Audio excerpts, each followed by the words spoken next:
오늘 주인공은 사랑받지 못한 자 레아입니다. 주인공이지만 말씀을 보면 완전히 조연입니다.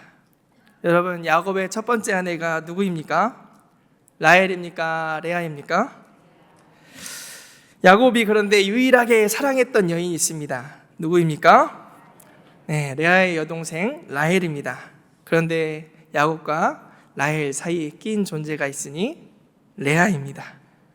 창세기 29장 16절부터 18절에 보면은 라반에게 두 딸이 있으니 언니의 이름은 레아요 아우의 이름은 라헬이라. 레아는 시력이 약하고 라헬은 곱고 아리따우니 야곱이 라헬을 더 사랑함으로 대답하되 내가 외삼촌의 작은 딸 라헬을 위하여 외삼촌에게 7년을 섬기리이다. 레아는 처음부터 라헬하고 이 외모 비교가 나옵니다. 여러분, 남자보다 여자들이 사실 외모에 더 관심을 많이 기울이죠. 그런데 레아는 보면은 알력이 부족하다고 합니다. 눈이 고운 사람이 예쁜 사람입니다.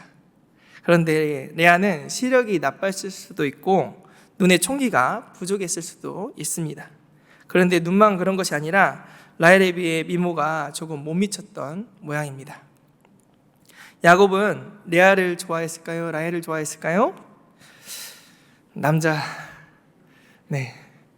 이쁜 거, 이쁜 라헬을 좋아했습니다. 야곱은 그 라헬을 좋아해서 결혼하려고 7년 동안 삼촌 라반의 집에서 봉사를 합니다. 당시에 신랑은 신부를 얻으려면 결혼 선물을 보내야 했는데 야곱은 부랴부랴 집을 떠나왔기 때문에 형 에서를 피해서 도망 나온 신세라서 라반에게 품삯을 받지 않고 7년 동안 일하겠다고 말합니다. 신명기에 보면은 신랑이 신부에게 지불할 최고 대금은 은 50세겔이었습니다. 그런데 7년 임금은 그거보다 훨씬 더 큰 것이었습니다. 그만큼 라헬을 가치 있고 사랑스럽게 여겼던 것입니다. 그런 까닭에, 사랑하는 까닭에 20절에 보면은 7년을 옛날 번역에는 수일같이, 요즘 번역에는 며칠같이 여겼다고 합니다. 드디어 7년이 지나 결혼식 날, 여러분 이걸 생각하면 해도 너무하죠. 라헬을 생각하면서 7년을 버텼는데 첫날 밤을 향한 두 남자, 삼촌 라반과 야곱의 계획은 따로 있었습니다. 삼촌 라반은 라헬 대신에 레아를 신혼방에 들여보냈습니다. 여러분, 야곱이 상상이나 했겠습니까? 당연히 라헬이 들어왔을 것이라고 불 꺼진 장막에 들어갔습니다. 그런데 다음날 아침에 잠에서 깼는데 보니까 누구예요? 레아가 있는 것이에요. 이때 하는 말이 있습니다. 뭐라고 할까요? 오 마이 갓. 깜짝 놀란 거죠. 하나님을 찾을 수밖에 없습니다. 엄청난 충격을 받은 야곱은 삼촌에게 갑니다. 장가가서 첫날 밤을 지낸 신랑이 장인 어른에게 드리는 첫 인사가 뭡니까? 5만 가지 인상을 다 쓰면서 삼촌! 이게 뭐예요? 어떻게 저한테 이럴 수가 있어요? 있을 수 있는 일이라는 것입니까? 없다는 것입니까? 그럴 수 없는 것이죠. 제가 그동안 라헬에게 장가들려고 삼촌의 일을 무보수로 그렇게 일을 해드린 거 아닙니까? 왜 저를 그렇게 속였습니까? 야곱은 너무 억울했을 것입니다. 속임수의 대가 야곱이 삼촌에게 속았습니다. 7년간 수고가 허사가 되었습니다. 근데 여러분, 그 소리를 레아가 들었을까요? 안 들었을까요? 모르겠어요. 그런데 얼마나 억장이 무너진 소리입니까? 레아는 아무 말 하지 않았습니다. 여자에게 결혼은 중요한 순간일 것인데 야곱이 라헬을 좋아하는 것 아는데 라헬 대신 들어간 레아는 어떤 마음으로 들어갔을까요? 아마 아버지 라반이 야, 네가 시집 가려면 이 방법밖에 없다. 내 말 잘 들어라. 이 말에 순종했을지 모릅니다. 아니면 어쩌면 야곱을 은근히 좋아했을지 모릅니다. 그런데 라반은 형보다 아우를 먼저 주는 것은 우리 고장에서 법이 아니네. 일주일간을 기다리소. 라헬을 주겠네. 말한 것을 보면은 삼촌 라반의 선택이었습니다. 근데 이 말을 들은 야곱은 어땠을까요? 아마 형의 장자권을 탐냈던 자신의 모습이 겹쳐 보였을 것입니다. 기다렸어야 되는데 기다리지 못하고 속여서 빼앗으려 했던 자신의 모습을 보았을지 모릅니다. 여러분, 레아의 결혼 생활은 어땠을까요? 야곱은 7일 후에 라헬을 또 아내로 맞이하게 됩니다. 30절에 보면은 야곱이 또한 라헬에게로 들어갔고 그가 레아보다 라헬을 더 사랑하여 다시 7년 동안 라반을 섬겼더라. 야곱과 레아의 신혼 기간은 얼마나 되었을까요? 7일. 짧디 짧은 7일이었을 것입니다. 왜냐하면 야곱은 주로 라헬의 장막에 머물렀을 것이기 때문입니다. 다시 레아의 결혼 생활을 어땠을까요? 동생 라헬과는 관계가 어땠을까요? 우리는 레아의 아들들의 이름을 보면 그것을 짐작할 수 있습니다. 첫 번째 아들의 이름이 뭡니까? 르우벤. 르우벤 뜻은 무엇입니까? 보라, 아들이다. 그런데 레아는 르우벤을 낳고 이렇게 말합니다. 32절에 보면 여호와께서 나의 괴로움을 돌보셨으니 이제는 내 남편이 나를 사랑하리로다. 이제 내 남편이 나를 사랑하리로다. 남편의 사랑을 받았다는 것이에요? 못 받았다는 것이에요? 못 받았다는 것입니다. 그런데 아들을 낳은 것을 보고 뭐라고 합니까? 여호와께서 나의 괴로움을 돌보셨으니. 레아는 얼마나 괴로웠겠습니까? 남편은 딴 여자를 사랑하니 마음 괴롭고 아파서 낙심이 되었을 것입니다. 그러면서 내가 아들을 낳았으니 이제는 내 남편이 나를 사랑할 것이다 하면서 희망을 가져봅니다. 둘째 이름은 무엇입니까? 시므온. 시므온은 들으셨다라는 뜻입니다. 그러면서 또 뭐라고 합니까?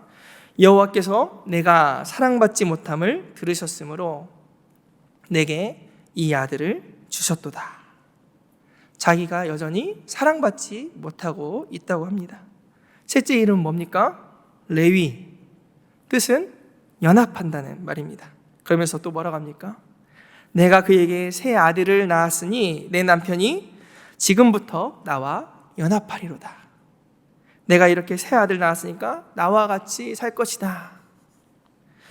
넷째 이름은 무엇입니까? 유다.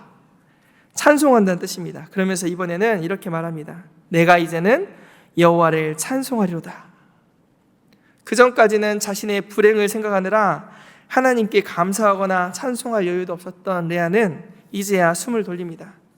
그리고서 하나님을 찬송합니다. 그동안 레아가 이렇게 아들을 낳는 동안 라헬은 아들을 하나도 못 낳습니다. 어땠을까요? 행복했을까요? 안 행복했습니다. 30장 1절에 보면은 이 라헬이 야곱에게 아들을 낳지 못함을 보고 언니를 시기합니다. 그러면서 야곱에게 이런 말을 합니다. 나에게도 자식을 갖게 해주세요. 안 그러면 죽어버릴 거예요. 신경질적으로 말합니다. 부부싸움을 했겠습니까? 안 했겠습니까? 야곱도 그런데 가만히 안 있습니다. 맞받아칩니다. 그토록 사랑했던 라헬인데도 맞받아칩니다. 하나님께서 당신에게 아기를 안 주신 것이지 내가 안 준 것이냐 하면서 가시돋친 말을 해버립니다. 라헬은 아마 정말 마음이 많이 무너졌을 것입니다. 혹시 자기가 아이를 갖지 못하는 몸일지도 모르니 시녀랑 잠자리를 같이 하라고 야곱에게 말을 합니다. 지난번에 아브라함이 이 하갈을 취할 때 그때 이야기 들었던 것처럼 야곱은 이때 뭐라고 말해야 합니까? 내게는 당신이 10 아들보다 소중하오. 어찌 그럴 수 있어. 이렇게 말해야 할 것 같은데 시녀 비라에게 들어갑니다. 그리고 2 아들을 낳습니다. 단과 납달리. 단은 판단, 옹호라는 뜻입니다. 무슨 말입니까? 하나님께서 내 호소를 들으사 억울함을 풀어주셨다라고 말합니다. 또 납달리를 낳고서는 내가 형과 크게 경쟁하여 이겼다 이렇게 말을 합니다. 그러자 레아도 질 수 없다고 자기 시녀 빌하를 줍니다. 갓과 아셀을 낳았는데 복됨, 기쁨이라는 뜻입니다. 자녀를 많이 낳은 것에 대해서 복되다, 기쁘다 표현한 것입니다. 여러분, 그런데 둘 다 행복해 보입니까? 경쟁하는 모습이 좋아 보입니까? 하나도 안 좋아 보입니다.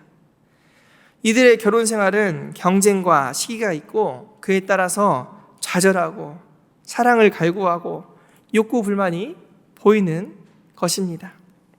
그 사이에 나오는 사건이 있는데 합한채 사건입니다. 지난번 루우벤 때 나왔던 이야기죠. 이 합한채는 성적 욕구를 자극하고 여성의 생산 능력을 높이는 데 유익하다고 알려진 식물이었습니다. 큰아들 루우벤이 합한채를 얻어다가 어머니 레아에게 줍니다.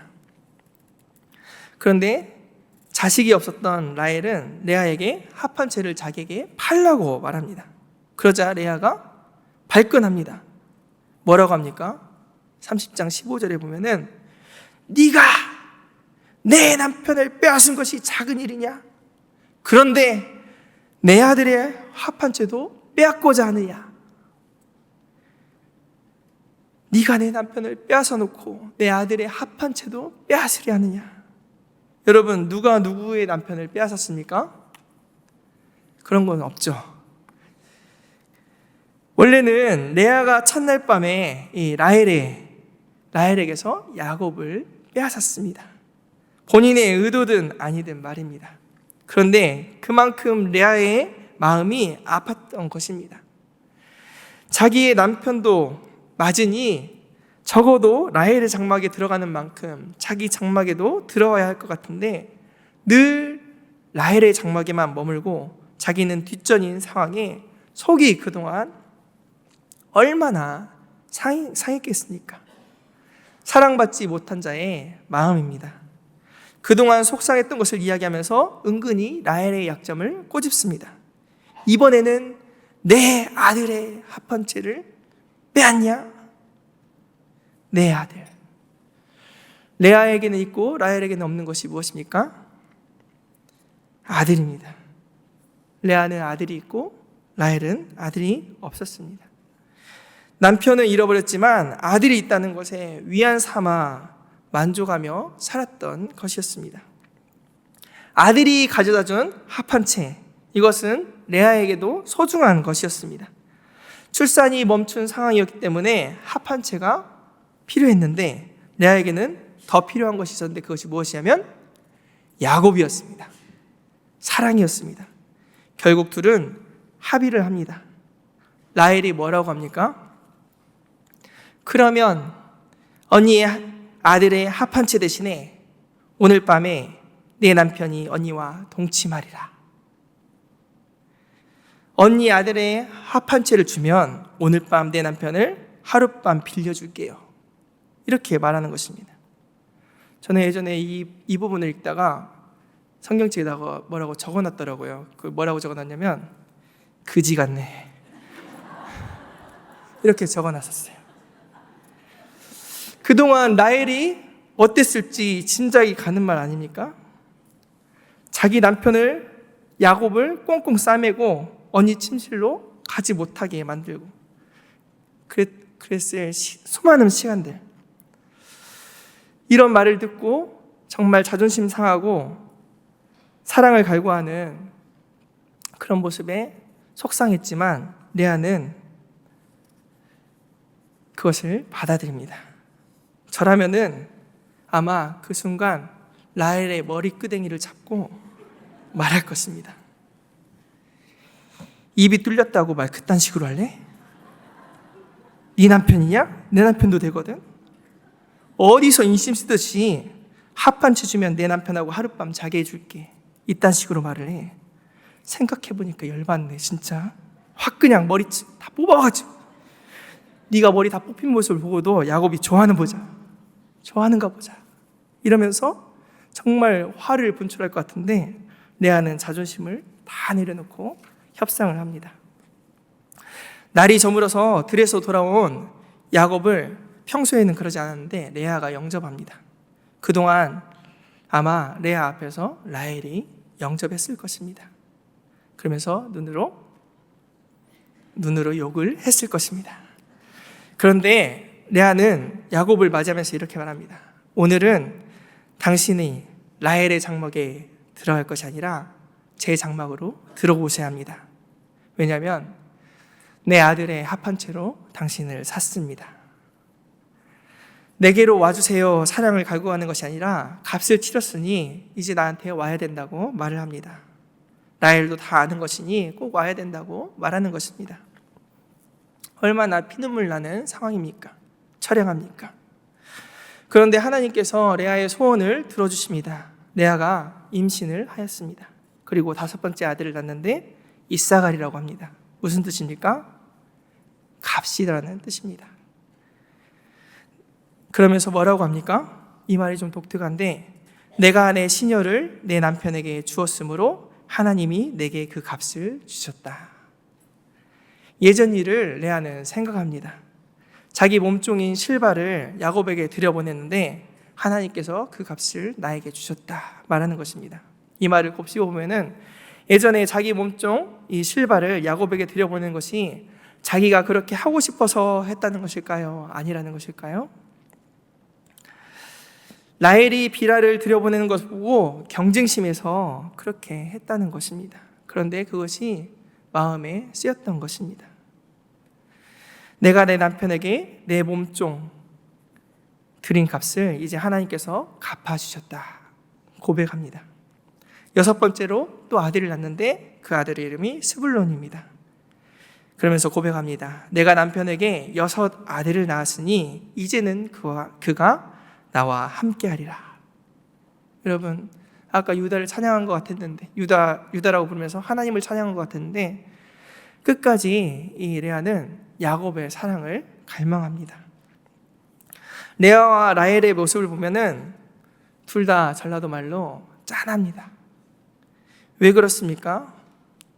자기에게 있는 것보다 없는 것을, 상대방이 가진 그것을 탐하는 모습에 불쌍하고 애잔합니다. 레아는 아들이 그렇게나 많았지만 라헬이 가지고 있는 남편의 사랑을 갈구하고 있고, 라헬은 남편의 사랑을 그렇게 받았지만 자신이 갖지 못한 자녀의 축복을 그렇게 원하는 모습입니다. 그런데 놀라운 것은 이렇게 두 여인이 시기 질투하면서 경쟁적으로 낳은 이 아들들이 12명이나 되는데 이들이 후에 우리가 다 알다시피 이스라엘의 12지파의 조상들이 된다는 것입니다. 놀라운 일입니다. 나중에 룻기 4장에 가면은 보아스가 성읍 사람들에게 축복을 받는 장면이 있습니다. 그러면서 성읍 사람들이 보아스의 아내들 룻을 축복하면서 뭐라고 하냐면 라헬과 레아처럼 이스라엘의 집을 세운 여인이 되기를 원한다. 이렇게 말합니다. 라헬과 레아가 바로 이스라엘 집을 세운 여인이라는 것입니다. 여러분, 라헬과 레아가 이것을 알고 있었을까요? 이렇게 될 줄 알았을까요? 아닙니다. 그런데 하나님은 놀라운 일을 행하셨습니다. 하나님의 일하심은 정말 놀랍습니다. 후에 라헬이 자기 배에서 아들을 낳습니다. 그 아들의 이름은 요셉. 그런데 2번째 아들을 낳으려다가 죽고 맙니다. 그래서 베냐민이라고 짓습니다. 그런데 나중에 보면은 형들이 요셉을 팔아버립니다. 왜 팔아버립니까? 꼴 보기 싫어서. 어떤 꼴이 보기 싫어서입니까? 요셉은 라헬의 아들이었고 야곱은 라헬의 아들 요셉을 누구보다도 더 사랑했기 때문에, 편애했기 때문에 그것을 보기 싫어서 형들은 죽이려고 했다가 팔아버립니다. 사랑받지 못했던 레아의 아들들도 야곱에게 사랑받지 못하게 됩니다. 그래서 그런 일이 있었습니다. 그런데 그런 일을 통하여서 하나님께서 어떤 일을 이루십니까? 애굽에 팔게 되었는데 이 요셉이 애굽에서 총리가 되어서 이스라엘을 구원하는 역사가 이루어졌습니다. 하나님의 일은 참으로 놀랍습니다. 사랑받지 못하던 자 레아도 하나님께서는 사용하셨습니다. 그럴 일 없겠지만 레아가 만약에 지금 우리의 성경책을 읽는다면 얼마나 눈물이 날까요? 나의 못난 부분, 약한 부분까지도 사용하셔서 하나님의 역사를 이루신 것을 보면 얼마나 가슴이 뭉클할까요? 우리 인간들은 야곱과 같이 종종 사람을 외적인 조건이나 능력, 배경 등으로 평가를 합니다. 또 평가를 받습니다. 그래서 우리 자신은 사랑받지 못한다고, 인정받지 못한다고 느낄 때도 많습니다. 쓸모없다고도 느낍니다. 그런데 성경을 보면 하나님은 오히려 세상에서 버려진 것 같은 사람들을 사용하시는 것을 봅니다. 마태복음에 보면은 건축자의 버린 돌을 모퉁이 돌로 삼으셨다고 말을 합니다. 그런 분이 바로 하나님이십니다. 레아를 들어쓰신 하나님은 고린도전서 1장에 보면 사람들 눈에는 어리석어 보이는 사람들을 하나님은 택하시고 약하게 보이고 보잘것없는 것들, 멸시받는 것들, 아무것도 아닌 사람들을 택하시는 분이십니다. 성경에 보면 곳곳에 나옵니다. 형들에게 인정받지 못하던 다윗을 택하여서 왕으로 삼으셨습니다. 형들에게 버림받았던 요셉을 총리로 삼으셨습니다. 포도즙 틀에서 밀타작을 하던 겁쟁이 같은 기드온을 하나님은 큰 용사라고 부르십니다. 하나님은 상처받은 자, 사랑받지 못하던 자를 아름답게 빚어가시는 토기장이 하나님이십니다. 우리 가운데도 사랑받지 못한 상처를 가지신 분들이 있을지 모릅니다. 부모에 대한 상처, 가족들, 친구, 사회로부터 외면당했던 아픔, 가장 가까운 사람들에게 받았던 상처들, 실패와 좌절로 무너진 자존감, 하나님은 그것을 바꾸실 수 있는 분입니다. 슬픔 대신 희락을, 재 대신 화관을, 근심 대신 찬송을 주시는 분이 바로 우리 하나님이십니다. 그런데 여러분 생각해보면 레아는 너무 불쌍하지 않습니까? 아마 한 맺힌 생활을 했을 것이고 사랑을 갈구하는 모습, 짝사랑하는 모습, 이 모습이 너무나 애잔해 보입니다. 구약의 조연들을 다루지만 너무 짠하다 생각이 든 사람이 이 레아입니다. 여러분은 혹시 짝사랑 해보셨습니까? 한쪽에서만 사랑하는 아픔, 사랑하는 사람이 외면하고 돌아설 때 간절하고 애타는 모습, 사랑받지 못하고 거절당하는 슬픔, 이 짝사랑은 성경의 주제입니다. 성경에 보면은 너무나 많이 나옵니다. 누구일까요? 바로 하나님이십니다. 짝사랑의 그 슬픔을 가장 많이 겪은 분이 바로 하나님이십니다. 하나님은 이스라엘을 짝사랑하셨습니다. 이스라엘은 그렇게 사랑한다는 하나님의 고백을 듣고도 끊임없이 하나님을 배반하였습니다. 하나님은 사랑받지 못하고 거절당하셨습니다. 언제고 나와 함께 연합하겠지. 이제는 나를 사랑해 주겠지. 하지만 하나님은 사랑받지 못한 자였습니다.